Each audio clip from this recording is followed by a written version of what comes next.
الباز علينا هسه والله الرجله والخضره والجرجير والبرسيم واب 70 كلها قصب. ده كله هسه ده كله خرقان اكثر من 10 فدان. ده كله هسه خرقانه في المويه. ليه اولي شايفين ان انتم براكم. البقر ده بدكم معلومات كويسه عن المزارع. ادوم معلومات اقعد. المويه كثره المويه بعفن الخضر، بعفن البرسيم والخضره والرجله والقصب كلها هي بنفع ما في. هي بنفع المال المويه مركونه ما في هي بنفع ما الا الشجر دي.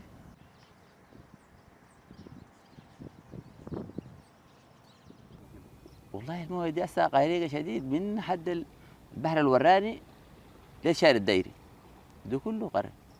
هسه دي من هي من الطابيه لحد اليافطات، ده كله مساحات هسه دي.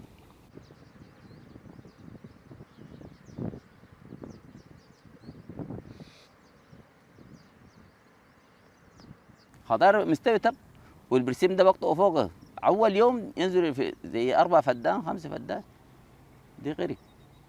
دي اول يوم بقطعه فوقه بس البحر جاء ضايقهم اللي قطعوا فوطين 3 بس. ما في عندنا سوق يا اخي. لا تدري مكلفه يا اخي، يعني لا عدس كذا عدس بكم برا 200 جنيه.